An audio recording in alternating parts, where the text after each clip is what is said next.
Hi everyone, welcome to my channel. Thank you so much for stopping by. Today I wanted to do something completely different than what I'm focusing my YouTube channel on, with the intention that it hopefully will help someone out there going through the same thing as I am. As you can see from the title, today I will be talking about my experience with having H. pylori and the consequences that happened after having H. pylori. I don't want to make this video very long, so I might split it into two because it is quite a long story, but I want to go to the point. I just want to give a disclaimer that I am not a doctor whatsoever. This is based on my experience, and what I have might not be what you have. If you're here to compare your symptom to what you're experiencing, if you are suspicious that you might also have H. pylori, I would recommend for you to go ahead and look through the video, see if there's any things that are like yours. But overall, I would recommend you to seek medical help, especially if you're in extreme pain, which I will talk about later in this video. I guess I will firstly go into a quick history. Right now it's October, and my very first symptom happened in June of 2019, so that's over a year ago. And I remember so specifically that day because I remember going to sleep and then waking up at night feeling this really bad pressure in my chest. And at first I didn't think much of it, to be honest. I was so naive about it. I thought it was because I went to sleep with the fan on and I was in a different state. My living conditions were different. I was not home, so I didn't think much of it. That was the very first thing I felt, my chest or acid reflux.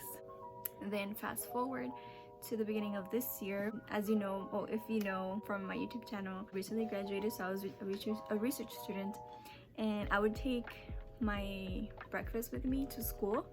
And I remember one time after eating something, I felt this really acute pain right above the upper part of my abdomen, which I guess I'll show you real quick. So this part right here hurt really bad. Well, actually no, let me rephrase that. It didn't hurt really bad. It hurt, but it was a pain that to me kind of felt like when you're hungry, kind of like in between you're hungry and a burning sensation. So again, I didn't think much of it. I was like, maybe it was something I ate. So I started to become more, not conscious, but I guess more conscious about what I was eating. And then it happened again. So at the time, what I was having, it was just a simple bean and egg burrito. So right, like who would have think, like, I've been having that for many years. So I was thinking, you know what, maybe my body is not liking how the combination of eggs and beans. So then I was like, okay, you know what, I'm not gonna have them together, and then I didn't have that pain anymore, right? So this was like in January. Then the pain will come back again in February, only like once a month. And it was like that, once a month in the same area, and it only lasted for a couple of minutes, maybe like 30 minutes, and then it would go away until it started to get more frequent. And by becoming more frequent, I mean it went from being once a month to being once or twice a month, and then it was like once every week, and then it became twice every week. So then I started to become worried, and coming May, that's when it started to get really bad. It got to a point where it was like every other day until it was sorry about the hammer, until it was every single day, and then it was all day, and then it was all day every day, and then it was all day every day really bad right after eating. And this around May, when it started to become more frequent, every single day, all day, I also started to noticing other things. So between, what was it, April in May, I would be asleep, and then I would randomly wake up kind of like grasping for air, like if I couldn't breathe. Also, I would randomly wake up at night because I would feel something come up my throat, like acid reflux. And it was a really bad feeling because you're asleep, you're not expecting it, and all of a sudden you feel like something burning in your throat, and that's not a really nice feeling.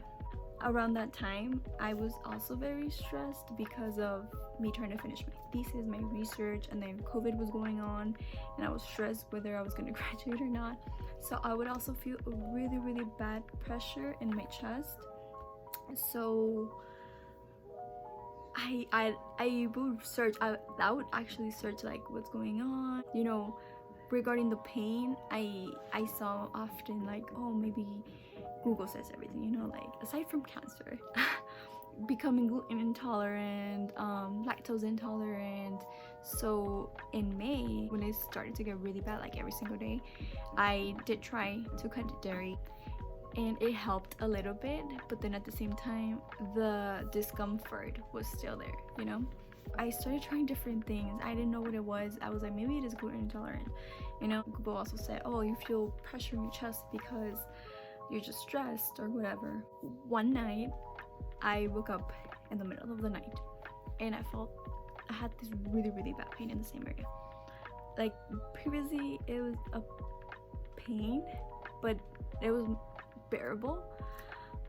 This time it was really bad in that same area. It felt like burning and being hungry, and I honestly thought, am I really hungry? Because there were times where I would wake up at night and I was actually hungry and I would have like a banana and then go back to sleep. But no, like I had a banana, I had a yogurt, and the burning just got worse.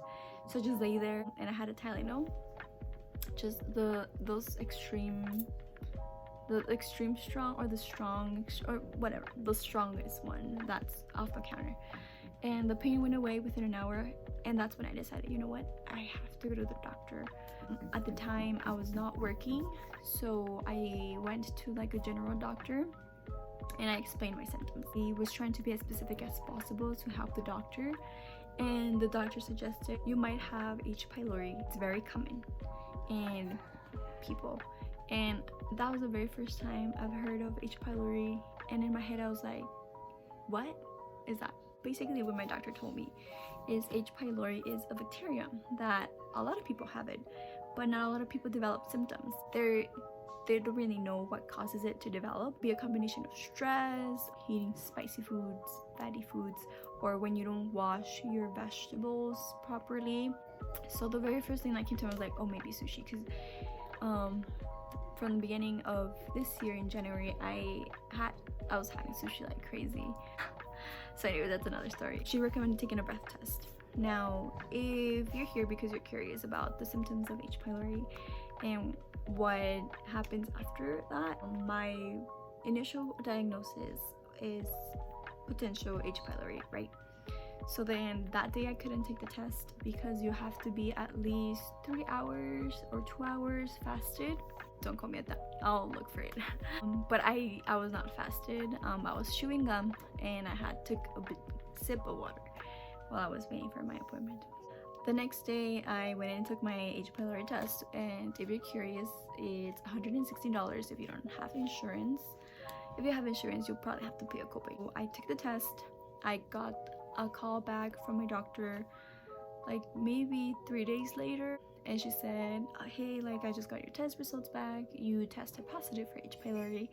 I'm gonna send you 3 antibiotics. Now I got 3 antibiotics, and she did warn me. She was like, these antibiotics are really strong, you're gonna have side effects, headaches, dizziness. It varies from people to people. It was gonna be a treatment for 10 days. So I was like, okay, I mean, that's good, you know, like you found what's wrong with me. I got my 3 antibiotics.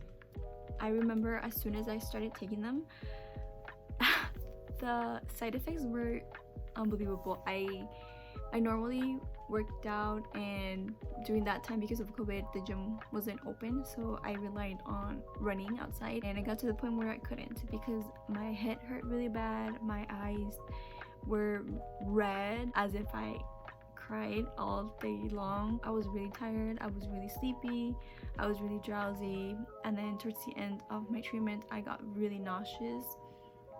So that was the end of it. I was supposed to have a follow-up appointment with my doctor 2 weeks after. So 10 days of treatment, and then the following up to 2 weeks, go back. So as soon as I stopped taking my medication, the pain came back. And I was like, okay, maybe the treatment did not work. So I went back to my doctor, and she said it could be possible that the treatment did not work, but you have to take another H. pylori test before we can give you any more medication, because you know it's really strong. I was like, okay. I took another H. pylori test the next day, and it came back negative. So then at that time, for my doctor, it kind of became more of a disbelief, like, is this girl really sick or is she not?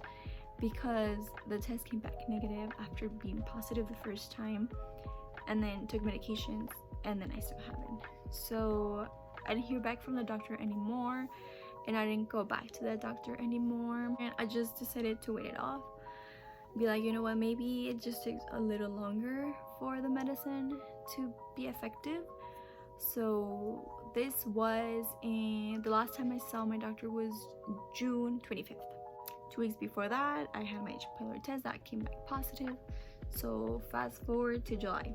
Before getting tested for H. pylori, I didn't get acid reflux throughout the day like the majority of the people do, or according to Google they do. I only had them like at night. Like I said, if I was sleeping, then they would come, the acid reflux. But to me it was more like pressure.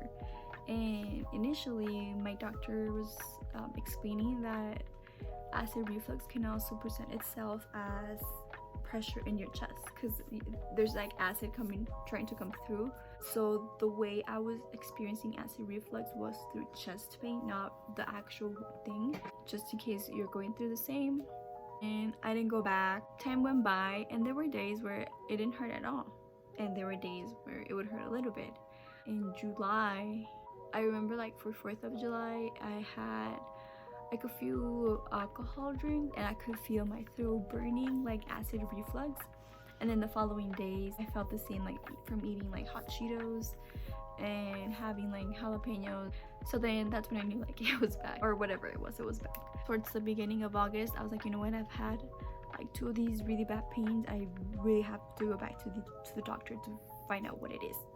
I decided to go back to the doctor, but I went this time to a different doctor, you know, to get another opinion. It's always good to have a second opinion. I told her that I had tested positive for H. pylori in June, but took treatment, then came back negative, but it kept hurting.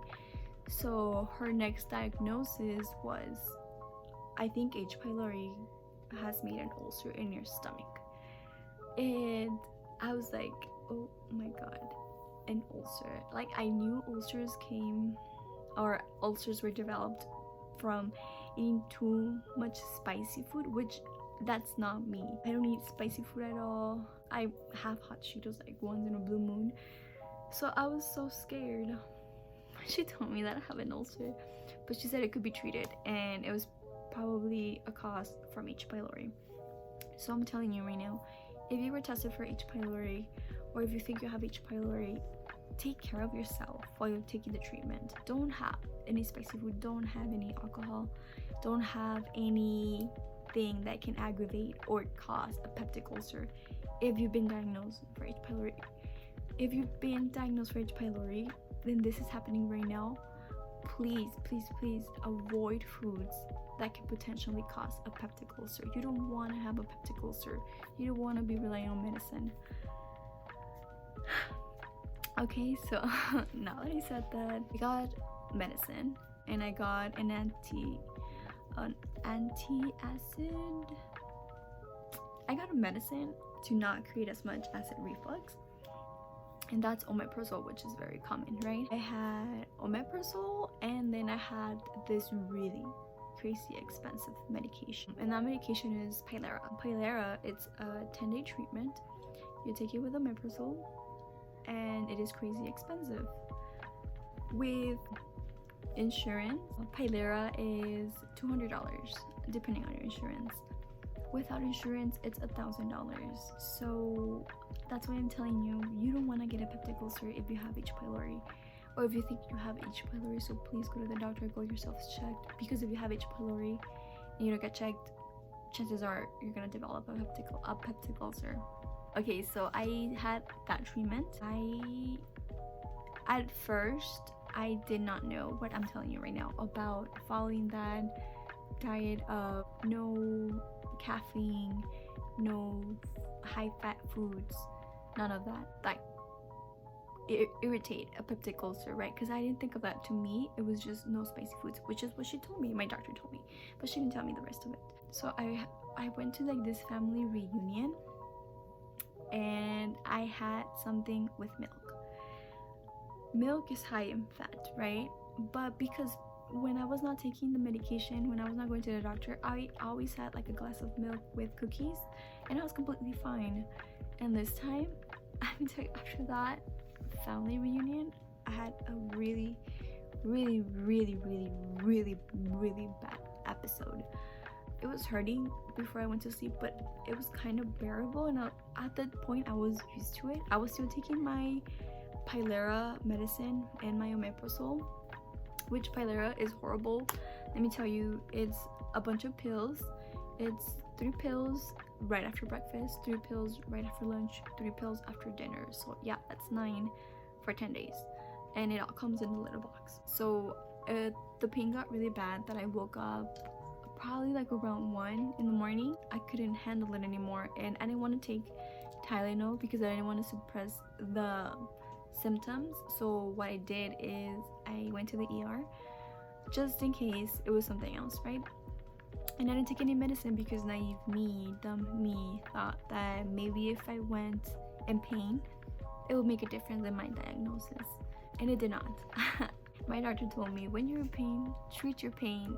I don't need to see you suffering in order to believe you, which was really nice. But at the time it was really late because they gave me IV fluids. They gave me something to not feel nauseous. They even took a pregnancy test just in case I was pregnant, which I'm of course not. They did some blood work to see how my organs were, and everything came back fine. So now I kind of look like a fool laying there in pain, and my doctor's like, I remember I took my H.PYLORI box, my medicine, be like all in pain, like, this is what I'm taking, like it's really bad, I'm dying. And then he was like, this is the only thing that's gonna help cure your peptic ulcer. And he said it might be a long process. Many of the times it doesn't work on the first time. Sometimes you'll have to do it 2 times or 3 times with a different antibiotic. So in my head I was like, okay, like he was like, do you want me to give you something stronger? And I was like, no, like it normally goes away in an hour. So he was like, do you want to wait here or you want to go back home? I was like, I guess I'll go back home and wait for the pain to go away at home. But I think because this was already my 4th episode, Tylenol was not cutting it. So I went back home and I thought, okay, in an hour it's gonna go away. An hour goes by, nothing happens. 2 hours go by and it's getting worse. And I'm just like, what should I do? From me feeling like I was gonna die, at the same time I had taken my right wisdom tooth, which I'm gonna do a video about that, on how you can avoid getting a dry socket. Yeah, I went through a lot. I was healing from a wisdom teeth I had taken off like 3 days ago. I was trying to cure myself from a peptic ulcer, so not the best combination. Please don't do that. So I had some ibuprofen from my wisdom teeth removal, and that's the strongest thing I could think of other than Tylenol. I took an ibuprofen after, not even, I think for Tylenol it's like every 6 to 7 hours, but I took it after 5 hours, and as soon as I took it, I felt like I was like fading away, like my body felt relaxed. I fell asleep with the pain. I woke up and I was feeling better. I finished my H.PYLORI treatment, and I went back to the doctor after the certain given time, and I was still having pain. But something good that I took away from going to the ER is that the doctor gave me like a diet plan, which I can put down in the comments for any of you that are interested. And it's a really bland diet. No high fat foods, no chocolate, no caffeine, no lactose, no spicy foods. Of course, don't have spicy foods. And it sucked because all I was eating was oatmeal, beans, boiled egg, and bread, whole wheat bread. It's best if you just eat whole wheat bread. And if you are interested more into what my day-to-day diet look like, I can provide that too. So then I go back to my doctor. I let her know I was at the ER because I felt like I was dying, and that he recommended a bland diet. He did this blood work because he even printed it for me, and she was like, did he do an ultrasound? And I was like, no, he did not. So she was like, okay. And then she was like, okay, yeah, maybe you're gonna have to go through the treatment again, but I'm gonna give you a higher dose of omeprazole and a different antibiotic. So I was like, okay. She was like, at this point, keep your blend diet, but I want to you to experiment with some other foods and see what it is that you react to and make note of that, which I did. I have a list of, I would eat something and I would wait. If it didn't hurt, I was like, okay, I'm good to eat this. I would eat something. If it hurt, I was like, okay, my body doesn't like this, and I would cut it. And I was like that good for a while until I started to become, I guess, the pain started to come back with random things like tortilla and avocado, things that did not hurt before, which I know avocado is high in fat, but flour tortilla is not. What happened is that, this is gonna be really gross, I had really bad diarrhea and I was not feeling good. I was in pain, and I told my doctor, and she said, I'm gonna send you to get an ultrasound and to get some more blood work and to get a stool test. So the stool test was just a bacterial infection that I got from maybe all the medication, but I was surprised because today she called and she said that besides being an ulcer, my ultrasound, they found gallstones, and my blood work came back positive for that too. So now, for now, I still have to continue taking my medication for my peptic ulcer, just in case I do have that still, because it could be possible that I don't have the peptic ulcer and I just have the gallstones. Maybe I didn't even have H. pylori to begin with, which I think I probably did, because my symptoms were so different from before I tested positive to now. You know, now I don't have the acid reflux. Now the chest pain went away. Now what I'm left with, it's the abdominal pain. So what I'm thinking is maybe the H. pylori triggered my gallstones. Like I had them, but maybe triggered it to be worse. I don't know. So that's where I'm so far. If you're interested in knowing what happens next, tag along, because like I said, right now that's all I have. That's all the news I have for now. And the next step is to go to a specialist, see what they say, and take it from there.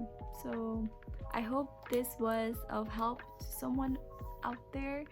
Like I said, I'm not a doctor. Go get help. If you have H. pylori, go get tested. Don't wait until you get a peptic ulcer or end up like me. Maybe you have gallstones. So if you get H. pylori and you get treatment and it doesn't go away, ask for an ultrasound. Ask for it, okay? Don't wait months like I did. Okay guys, so I hope you enjoyed this video. I hope it helped. I'll see you in the next. Bye.